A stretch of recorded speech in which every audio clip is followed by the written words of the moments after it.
साथियों, इसरार अजल का आप सभी को नमस्कार। साथियों, आज हम भारतीय संविधान में वर्णित जो इमरजेंसी के प्रोविजंस हैं उसके बारे में आपसे बात करेंगे। साथियों, हमारे संविधान में अनुच्छेद 352 से लेकर के अनुच्छेद 360 तक, यानी आर्टिकल 352 से लेकर के आर्टिकल 360 तक आपातकालीन जो प्रोविजंस हैं, इमरजेंसी जो प्रोविजंस हैं, उनका विस्तृत विवेचन जो है भारतीय संविधान पुस्तिका में किया गया है।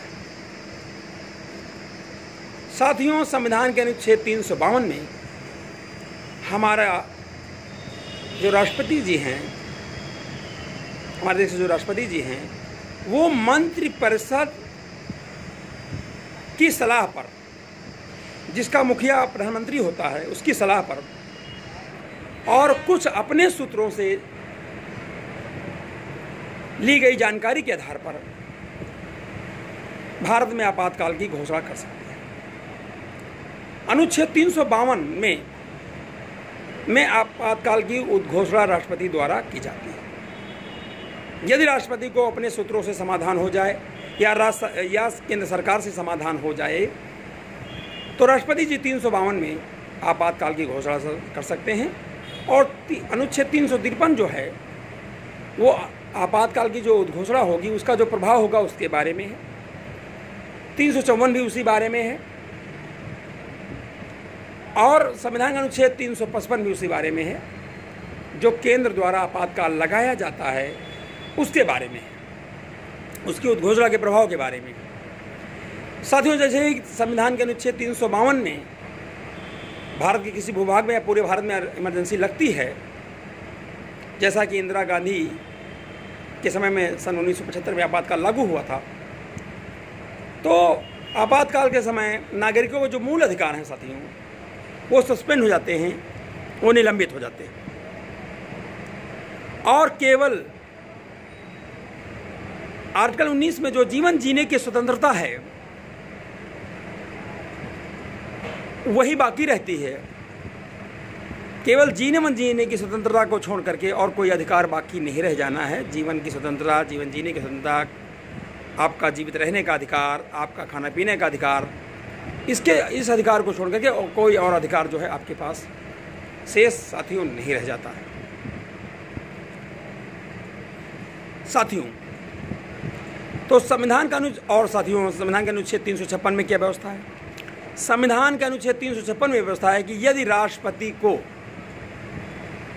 किसी राज्य विशेष या राज्य के राज्यपाल द्वारा ये सूचना मिल जाए या ये उसको समाधान हो जाए या उसको सूचना मिल जाए कि उस राज्य का संचालन जो है संविधान में दिए गए उपबंधों, कानूनों के अनुसार चलाना संभव नहीं है, तो राष्ट्रपति जी संविधान के अनुच्छेद 356 में संबंधित राज्य में आपातकाल की घोषणा कर सकते हैं और उस राज्य में आपातकाल की घोषणा होने पर उस राज्य के समस्त अधिकार केंद्र सरकार में, यानी संघ सरकार में, जो हमारा संघ फेडरल है, उसमें जो है निहित हो जाते हैं। और इस प्रकार जो है राज्य में भी आपातकाल लगने पर सारे अधिकार नागरिकों के सस्पेंड हो जाते हैं। केवल जीवन जीने का अधिकार, खाने पीने का अधिकार, रहने का अधिकार जो हमारा घर के अंदर है वही केवल बचता है। शेष मौलिक अधिकार सस्पेंड रहते हैं। और जब मौलिक अधिकार सस्पेंड है तो साथियों बाकी अधिकारों की तो बात ही कहना, वो तो सस्पेंड हो ही जाते हैं, निलंबित रहते हैं आपातकाल के दौरान। जैसे ही आपातकाल खत्म होता है वैसे ही वो भी खत्म हो जाते हैं। अब आपातकाल की सीमा जनरली 6 माह होती है, लेकिन राष्ट्रपति जी संसद की सिफारिश पर, राज्य विधानमंडल की सिफारिश पर उसे 6 महीने पर कई बार बढ़ा सकते हैं और बढ़ाया भी जाता रहा है। आज वर्तमान परिप्रेक्ष्य में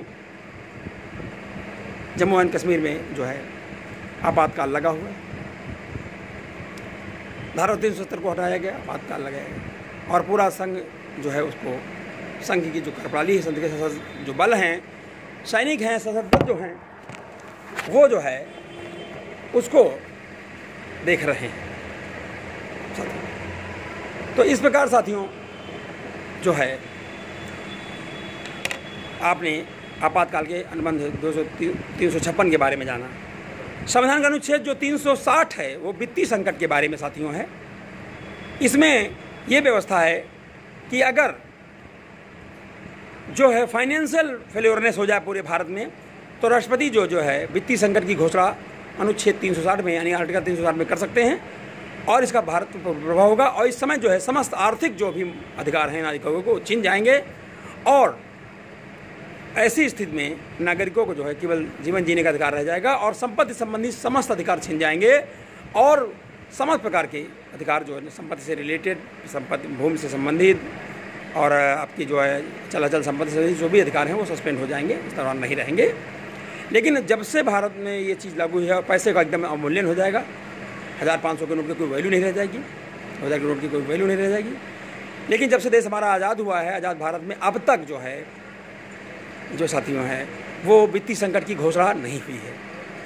केवल 352 में घोषणा हुई है, पूरे देश में घोषणा हो चुकी है आपातकाल की, उससे पहले भी घोषणा हुई है, पूर्व सरकारों में भी हुई है। और इस सरकार और 356 के अंतर्गत जो राज्यों में आपातकाल लग जाता है, इमरजेंसी लग जाती है, वो आए दिन होती रहती है। कभी त्रिपुरा में लग जाता, कभी असम में, कभी मेघालय में, जम्मू कश्मीर में तो आए दिन आपातकाल लगता रहता है। तो साथियों अब ये क्या होता है कि आपातकाल मुख्यतः अगर सरकार ईमानदार है तो आपातकाल कोई बुरी चीज़ नहीं है। स्थितियाँ ऐसी आ सकती हैं कि हमें सशस्त्र विद्रोह के समय या उस राज्य में शारीरिक फेल हो जाने पर राष्ट्रपति जी आपातकाल घोषित कर सकते हैं मंत्रिपरिषद की सलाह पर, प्रधानमंत्री की सलाह पर। परंतु जनरली ये होता है कि तमाम सारी सरकारें जो होती हैं, राजनीतिक दल जो होते हैं, वो पूर्वाग्रह से ग्रसित होते हैं और वो कभी कभार जबरन जो है अपनी नीति को, अपने मनमानेपन को, अपनी आठधर्मिता को देश की संप्रभु जनता पर थोपते हैं, जो कि ये किसी प्रकार से उचित नहीं। इसी प्रकार संविधान के आर्टिकल 356 में भी केंद्र सरकार के जो है जहां उसके राज्यपाल होते हैं, जिन राज्यों में केंद्र की सरकार होती है, वहां के राज्यपाल जो हैं वो कठपुतली मात्र होते हैं, केंद्र के इशारे पर चलते हैं। और जब सरकार समझती है कि वहाँ हमारे अनुकूल माहौल नहीं है, हमारे लायक चुनाव लायक माहौल नहीं है, या हमारी स्थिति खराब है, या हम संबंधित राज्य में चुनाव नहीं जीत पाएंगे, तो ऐसी स्थितियों में भी केंद्र सरकार राज्यपाल के माध्यम से अपना दबाव बना करके राज्यपाल से सिफारिश भिजवा करके राष्ट्रपति को और उसके द्वारा जो है वहाँ पर राष्ट्रपति शासन लगवा देती है और इस प्रकार जो है अपना राजनीतिक जो है उल्लू सीधा करती है और राजनीतिक लाभ लेती है और उस चुनी हुई संवैधानिक जो सरकार होती है संबंधित राज्य में उसको नष्ट कर देती है, उसको ख़त्म कर देती है और इस प्रकार से जो है वो आपातकाल के जरिए से संप्रभु राज्य की जो जनता है, संप्रभु जो जनता है उसके अधिकारों को हनन करती है, नागरिकों के जीवन स्तर बदहाल करती है, बुरा हाल करती है, जैसा कि जम्मू कश्मीर में है और दूसरे राज्यों में भी ऐसा होता रहा है। परंतु साथियों आपातकाल लगाना कोई बुरी बात नहीं है। आपातकाल तब लगे जब वास्तव में ऐसी स्थिति हो, राजनीतिक लाभ ना हो, राजनीतिक हित ना हो, राजनीतिक स्टंट ना हो, तब ऐसी स्थितियाँ साथियों उत्पन्न होने पर आपातकाल लगना चाहिए, वरना आपातकाल की कोई ज़रूरत नहीं है। और भारत जैसे देश में तो आपातकाल की बिल्कुल ज़रूरत नहीं है। यहाँ का जो भी देश आज़ाद हुआ है, यहाँ अच्छे प्रकार से देश का शासन चल रहा है और सरकारें भी अच्छा चलाती रही हैं। लेकिन इधर 6 सालों में कुछ जो है सरकार की अधर्मिता, सरकार की पाखंडितवादिता, सरकार का जो मनमानापन है वो निश्चित तौर से नागरिकों की परेशानी का विषय है और निश्चित तौर से आए दिन जो है किसी न किसी राज्य में जो केंद्र सरकार जो है आपातकाल लगा रही है, जो कि उचित नहीं है, अनुचित है। हम जो है इस वीडियो के माध्यम से भी और जो है न्यायालय से आग्रह करते हैं कि न्यायालय जो है जो कि सर्वे सर्वा होता है आपातकाल के दौरान भी उसका फ़र्ज़ बनता है कि आपातकाल की प्रासंगिकता पर विचार करे। अगर आपातकाल सही नहीं है, गलत परिस्थिति में लगाया गया है, तो निश्चित तौर से ऐसी अधिसूचना को, ऐसी चीज़ों को रद्द कर सकता है, ख़त्म कर सकता है और देश हित में निर्णय ले सकता है। हमारा देश लोकतांत्रिक देश है, संप्रभु देश है, देश की जनता संप्रभु है और संप्रभु जनता को संप्रभु तरीके से जीने का हक है, उसे रहने का हक है, खाने पीने का हक है, अपना जीवन बनाने का हक है और इतना ही नहीं, उसे हर प्रकार से जो है संपन्न हो जाने का अधिकार है। उम्मीद करता हूँ कि ये वीडियो आपको साथियों बहुत पसंद आएगा। आप इसे लाइक करें, शेयर करें, सब्सक्राइब करें, बेल आइकन की घंटी को जरूर दबाएं ताकि इसके जो भी वीडियो हम डालते हैं वो आप तक अवश्य पहुँचें। जय संविधान, जय भारत।